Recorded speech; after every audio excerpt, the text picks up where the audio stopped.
Welcome back, my brothers and sisters. So, we kinda disappeared for a while, but it's fine because we are back, baby. Come on. This week, I sat down with my best friend Michael Mackenzie and we spoke about the psychiatric and disease models of addiction, dependence, tolerance, withdrawal, as well as potential treatments. But keep in mind, we're not medical doctors. This is not medical advice. This is just a resource for us to do some learning. Michael, brother, thank you for sitting down and doing this with me. And for those of you listening, I hope you're excited to wrap up Season 2. Enjoy this week's episode of The Fork in the Road, and I'm sorry again for the wait, but we thank you for the patience. Michael and I appreciate the support, and we'll see you when we see you. Okay, I'm good when you are. Are you ready? Good to go. Okay. Ladies and gentlemen, welcome back to another episode of The Fork in the Road. I have absolutely no clue when this is going up because I'm about to start working and I don't know what my schedule is going to be like, but I am blessed and highly favored to be joined by my friend Michael Mackenzie here. How's it going, Michael? Well, I'm doing good, thanks. Excited to do this. Yeah, thanks for having me. You don't have to say thank you, bro. You're always welcome, man. So, a couple of things to start off. First, this is not going to be easy listening. This isn't going to be one of those episodes that's not going to deal with heavy material. We're going to be talking about addiction this week, and depending on who you are and your circumstances, that may be quite triggering to you. So it's entirely up to you if you want to sit and learn with us this week, but I almost 100% sure that you're going to find some value in it, and Michael is here to talk with us, so he obviously thinks it's worth talking about. So if you decide to stay and learn with us, we really appreciate it. But other than that, I've got an outline to go through, but Michael is here, so when we pivot, and it's going to happen, we're just going to roll with it. Definitely. So, Michael, I think to start off, when I texted you and asked you if you were willing to do this, what was it that really made you decide that this is something worth your time, something coming to talk about? Well, I did do a similar podcast with you before, the What Makes You Happy, and I really enjoyed that, so I thought it'd be fun to come back. This topic specifically, I think it's been a problem since the dawn of time, since dawn of humans, and it seems to be getting worse and worse. The opioid epidemic has not been solved. No. The war on drugs in the 70s, they didn't fix anything there. It's been a serious problem for a long time, and I don't really think anyone has any ideas on how to solve it, so I'm curious to learn more about it today. Yeah, exactly. And that's the biggest thing for me, man, is maybe we'll come to some conclusions, but addiction is such a broad topic, and one of the things that I want to make clear is we're not specifically talking about addiction to one drug or addiction to drugs in general. This addiction, the information that we're covering, it could cover shopping addictions, it could cover gambling addictions, it could cover porn addictions, etc., etc. So there's, like Michael said, as the world evolves and technology evolves, the vices just multiply. And I think it's a topic that is worth talking about, regardless of if we're going to solve addiction today or not, which I can guarantee you we are not. So Not going to happen. Exactly. But I'm very appreciative that you're here, Michael, and I'm very excited to get going. So Yeah, let's do this. all right, so we're going to start off by talking about the differences between the psychiatric and the disease models of addiction. So from my understanding, when you're looking at an addiction, regardless of what it is, there are two main camps of thinking, and those who see addiction as a disease, maybe a biological conscription that needs medications to be solved. And in that viewpoint, the addiction is an ailment that kind of drags on the person who has this addiction, and it seems that all the blame is entirely on the person. then in the psychiatric model, they really view it more as an all-encompassing topic of maybe a biological addiction, maybe what is the word? Maybe a biological addiction, maybe a mental condition. That's what I was looking for. Maybe environmental factors, etc., that are all affecting this person, and those factors are being expressed in addiction. So for the psychiatric model, they utilize classification tools for psychiatric disorders such as the DSM or the WHO International Classification of Diseases, and those are basically the criteria by which they identify this is a mental condition, or by which this addiction fits the criteria of either the DSM or the International Classification of Diseases. And then Okay. Sorry, so I just have a question. So does that mean that the disease model, they would only look at physical symptoms of addiction? from my understanding, I wouldn't say they would only look at physical symptoms, because you could have a physical dependency to a substance that affects your mental behavior and your cognition, your personality, your emotional regulation, etc., etc. So I'm not saying they would specifically look at physical ailments, but those are the biggest symptoms that they would be looking at. And then for the psychiatric model, substance dependence appeared on the DSM-1 and 2 as subsets of the category of sociopathic personality disturbance. So when you're looking at a sociopath, like a hypothetical sociopath, two of the personality characteristics that are common there are antisocial behavior and sexual deviations. So it's very interesting to me, and I'd like to know what you think, Michael, that the same things that are expressed in somebody who is deemed outside of society is being expressed in people who are having maybe no control over their everyday actions because they're living from fix to fix. So what do you think about that? Mm-hmm. I mean, I'd say that's kind of the, I guess, classic understanding of addiction. That's what I imagined as a child when I'd hear about being addicted. I mean, I understand that, antisocial behavior, I feel like that would almost just stem from, you've only got one focus in life now. If you're addicted to something, nothing else really matters, So I think what that sounds like to me anyway, is just kind of like a result. Like the antisocial behavior is a result of just your priorities being different, I guess, if that makes sense. So from what I'm hearing, like, let's say you're super into video games and that it ends up becoming an addiction. It's like you wake up in the morning and it's like, I have to get through all 8 hours of school just so I can get home and get to those video games. And because that is your sole focus, it's like, oh, my friends asked me to hang out. Why would I do that? I want to go home and play these video games, right? Mm-hmm. Yeah. Okay, yeah. So then my biggest thing is, I think the psychiatric model and the biological model need to be used in tandem, because from my understanding, addiction is both a biological and a mental ailment. It affects you on both sides. So going more into the disease model of addiction, this is when addiction is a result of a quote-unquote disease or a biological, psychological weakness that prevents the addict from becoming sober and whole again.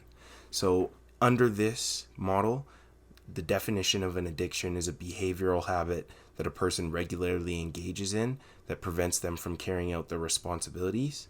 And dependence is the presence of tolerance and withdrawal. Abuse is occupational or social functioning impairments due to overuse of this substance. So how do you feel about the disease model? Because for me, it just seems like it's a problem. When I read that, it's basically saying, step 1, you have a problem. Step 2, you have a problem. Step 3, you have a problem. And there really isn't any solutions to fix it, if you get what I'm saying. Yeah, like I feel like they're not really delving into the reason for the addiction, more so just it's here now, so how do we kind of cure it, basically. And again, I feel like that's kind of an old school way of thinking. Right. Because, the truth is about addiction is, like, if you are addicted to something, you are addicted for life, regardless of how long you can stay away from it. You will always kind of struggle with that. Exactly. And I also, yeah, I guess that's all. It's okay. It's okay. I appreciate it. So, under this disease model of addiction, somebody who is addicted to a substance, or somebody who is addicted to shopping, or somebody who is addicted to gambling, they undergo a pattern of dependence. And these are a set of steps that are identifiable, that you see somebody who is having addictive problems go through over the course of their addiction. And like Michael said, your periods of sobriety, quote unquote, whether that's actually sobriety because you're talking about a substance, or not going shopping, not gambling, etc., those periods of sobriety, while you may be clear-headed, you are still an addict. That is not stopped. So being able to identify these patterns of dependence and being able to see where one person may fall, and it's like, oh, that's what I always do. And because I always do step A, I resort to my substance of choice and fall back into this pattern of dependence. So if you don't have anything to say, Michael, I'll go over what this pattern looks like. Okay, that sounds good. Okay, so the first step is the narrowing of the substance repertoire. The substance user or the addict begins to use the same begins to use the same amount, no matter whether it's a workday, a weekend, a holiday, no matter who's around or how their mood is in this situation. So let's say, hypothetically, your substance of choice is cannabis, and you used to only smoke socially with your friends because it amplified the experience of socializing with your friends. This may now have evolved to you doing it only on your own, whether your friends are around or not, regardless of if it actually makes you feel better, because you feel as though you need it, if you get what I'm saying. So then the next step is substance-seeking behaviors, which is when the individual gives priority, like Michael said, to their substance above everything else. This leads to increased tolerances to your substance, and this tolerance is increasingly growing. That's redundant. It's increasing all the time, and you require more of the substance to get to the same level, or the same level of satisfaction from whatever the addiction is. The high. Yeah, exactly. So after that, you have repeated withdrawal symptoms, which can include, and this is broad, so drugs, alcohol, gambling, etc., insomnia, nausea, sweating, mood disturbances, etc. And then from there, you go relief or avoidance of your withdrawal symptoms by further substance use. And by constantly remaining topped up with substances, you're making sure that your tank is never empty, and you're constantly mediating your mood, trying to manage your equilibrium, which without these substances is something that your body should do naturally. Yeah. After that is the subjective awareness of a compulsion to use. So that is the knowledge that once you've taken a hit, more is gonna happen. I've taken the first one, I can't just sit and let this lull appear. I've got to take more and more and more until you just pass out, and then you do it again. And then after that is your reinstatement after abstinence. Abstinence is possible, but once your relapse occurs, there is a rapid return to previous levels of consumption and even increasing past those levels of consumption. Mm-hmm. Yeah, I did find it very interesting when I first learned that, like sometimes addicts who are able to go into recovery for a while and then they relapse often become more addicted than they were before. Mm-hmm. And yeah, I find that difficult to kind of wrap my head around, You'd think it would almost reset, like they're back to before they ever used the substance in the first place, Right. But I think, like you said earlier, if you're looking at it strictly biologically, then you're ignoring the mental side of it. And I think it might have to do more with, and this is completely like speculative. Neither of us study these things, so we don't actually know.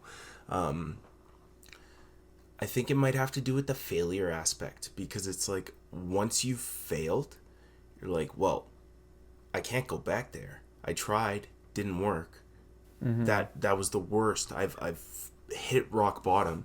If I continue consuming this, at least I'll be chasing this artificial high that I know can make me feel good, instead of chasing sobriety for an eventual relapse that's just going to make me feel like a degenerate again, if you get what I'm saying.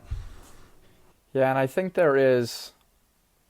from what I understand, anyway, going through recovery is you kind of, you set like days or milestones, whatever, 30, 60, 90 days, a year and so forth, but you never, I think the sad truth is that being sober, you will never have the same high that you had from the substance. Right. So even once those physical symptoms go away, you will always remember what it was like to feel that way. And it's like, that's where it's more of a psychological dependence. It's more of a crutch, because it's like, my real life, quote unquote, will never allow me to achieve this. Mm-hmm. I must get that feeling again. If the substance is the only way to do it, then I have to do it. But in my experience, and I don't want to speak for you, Michael, I think the biggest part is coming to terms with the fact that you don't need it. Mm-hmm. You feel like you need it. You chemically are dependent upon it. But if you've gone through a period of sobriety once already, then you have something to reflect on. And even before that, before you were an addict, I have 37 years of life that I lived without the substance. Mm-hmm. I do not need it. And this is a point we'll come back to later in the episode. Your addiction is not who you are. But that's just my opinion. Yeah. I agree. Mm-hmm. I think an addiction does become part of you, though, for sure. It will always kind of be, like, an addiction will just always be there, in the back of your mind. And, I think some are harder than others, right? Like heroin, for an example. If you're not hanging around with people that are doing heroin, then it's probably pretty hard to find. It's not just kind of around everywhere. Mm-hmm. Whereas, like nicotine or alcohol, you can buy that at a gas station, from like 10 o'clock in the morning until midnight, 7 days a week. Right. And, any social event you go to, there will be alcohol there. So there will always be triggers for you. Right. And we're going to get into that later. More of this terminology surrounding addiction, triggers, and all of that. But just to wrap up the discussion on the disease model and the psychological model, the disease model would suggest that addicts are different from the rest of prototypical people, having some biological or psychological abnormality that was either present in their form from the start or has been triggered by the use of the drug. So if you don't get what I'm saying, it's like an X gene in the X-Men. like an addict has an addict gene that was triggered. This constitutional difference is irreversible, and the disease is progressive. So therefore, the only sensible course of action is to abstain from the drug. And in my opinion, it's kind of weird to assume that a drug addict who is abnormal would suddenly have the wherewithal to just abstain from use, as opposed to moderation. So before I go into some evidence about moderation, how do you feel about that? Telling an addict, you have a disease, the only way to solve it is to quit cold turkey. I don't care if that thing you're addicted to is the only thing that makes you feel alive, you have to stop. How is somebody normally going to react to that? I mean, I don't think they would be very happy about it. I mean, I think that is the reality, though. Yeah. Right? If you're an addict, like, there's a reason you couldn't use it casually, and there's a reason you're using it more and more, and that won't stop. And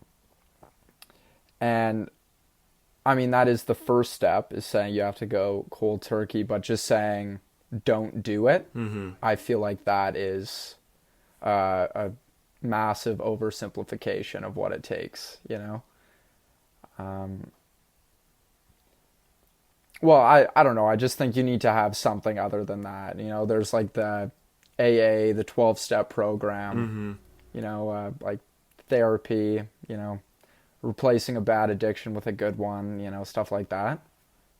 So basically, my beef with the biological model is that it kind of gives you all of the issue, but it doesn't prescribe a way to fix it. And like Michael said, there are steps that we can take to, if not completely obliterate it, at least ameliorate your addictive tendencies, so that we can hopefully at some point get rid of them completely.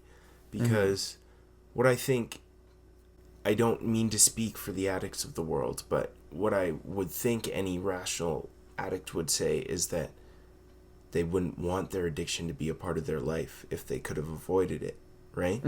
And there's lots of people who are very unsympathetic to the cause who say it was a choice. Yes, it was a choice initially, and they made a bad choice. But we're human beings. Have you ever made a bad choice before in your life? Several. Exactly. So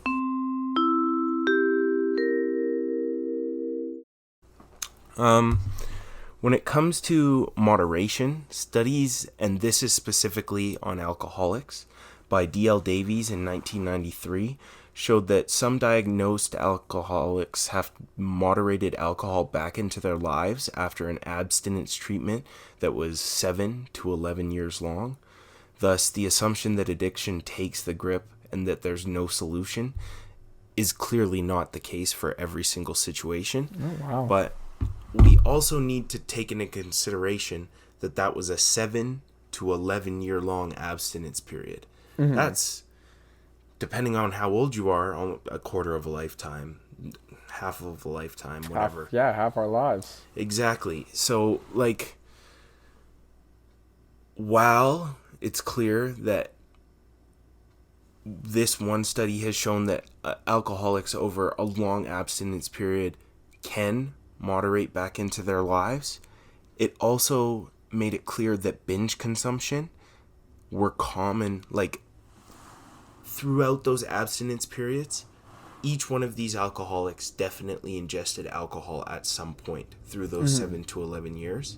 And regardless of if it was somebody who fell back into their addiction or successfully moderated alcohol by the end of the study, binge consumption days were always present, followed by a lack of non-sobriety.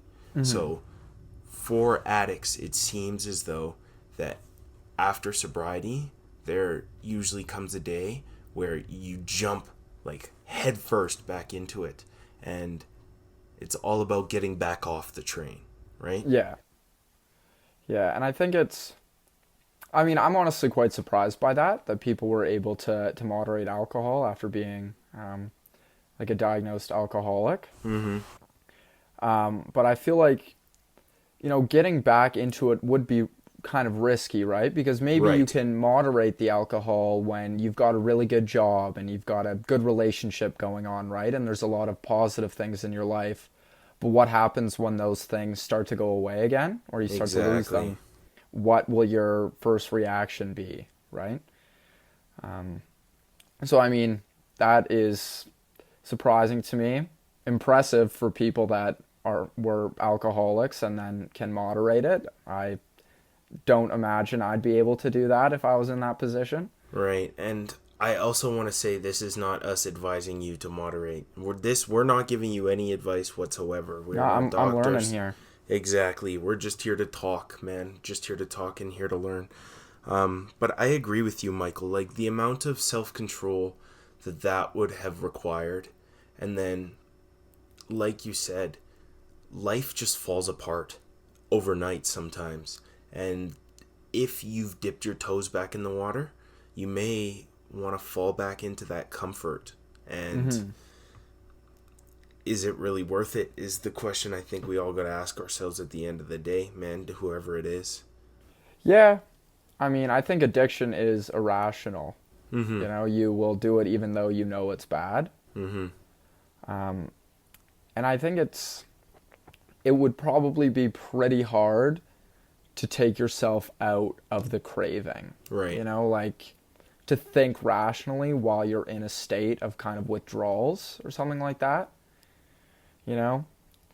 I mean, to use an example I'm familiar with, I've made some poor decisions while I was horny that I wouldn't have made if I was more relaxed, you know? Yeah. So by the same kind of logic, you know, I don't know, you're just not thinking straight. You've got one thing on your mind and nothing else matters at that moment. Tunnel vision. Yeah, tunnel vision. Exactly. Oh, God, that exactly. was so funny, Michael. Yeah, I feel you. That is honestly how I'm relating most with this. That's the lens I'm looking at this through. And like I said, it's a broad topic, right? Anybody can find whatever they need in it. But moving on. Actually, first, one thing I want to say, because it's so important to understand that is your sole focus and that is really the only goal you're chasing. I think it's so important to have those different outlets, because it's like in those 90 seconds, because that's what I've heard. So what I was saying at the end there is that during those intense moments of craving, I've heard that those can only last up to only 90 seconds. So in those 90 seconds where it's like, I need my fix, my world is falling apart, I need my fix, what you really need is a substitute for your fix that is going to help you, right?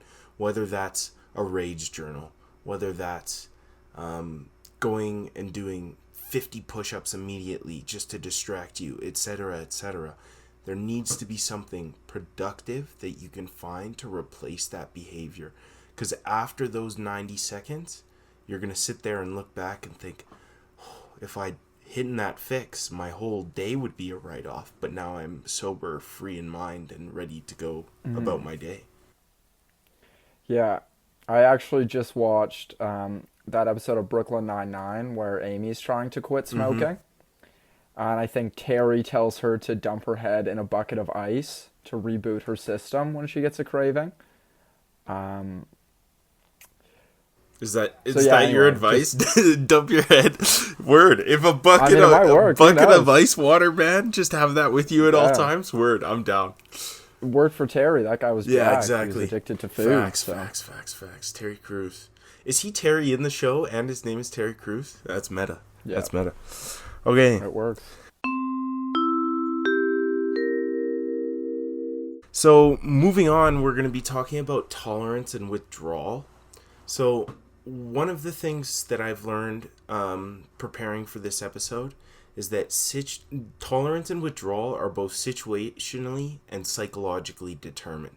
So the craving may drive the initial search for the substance, but triggers are also a key factor. So Michael mentioned a trigger earlier. A trigger is something that affects one's mental state so deeply that it causes them to stress. And that stress leads to them searching for a fix to calm themselves. So a trigger could be a physical trigger. You could get screamed at, and that could be attached to your trauma that you're using your substance to escape from. So you go and you hide there. It could be a visual trigger, like if yours is smoking cigarettes, you see a pack of cigarettes, you see a lighter. Or it could be auditory, the flick of a lighter, you know? Sense. It could be a smell, the scent of tobacco, etc., etc. So I think triggers are tough, man, especially living where we live, because we're both speaking from Canada, where let's say you have issues with alcohol, you have issues with marijuana, or you have issues with nicotine. Well, it's advertised literally everywhere. It is everywhere. You see it everywhere you turn. And I'm not saying that's not a good thing, because when some of these substances were illegal, people were losing their lives, people were getting killed, people were getting jailed, etc., etc. So you solve that problem by making it legal. But the problem is now, as soon as you turn 18 and you have money, you can do whatever you want, whenever you want. So I think it's very important to manage your triggers. How do you feel? Yeah, no, I think that's true. And just, the availability of some of the most addictive substances in the world, I think is, it's pretty problematic. I read actually a while back that New Zealand is grandfathering out cigarettes. What does that mean?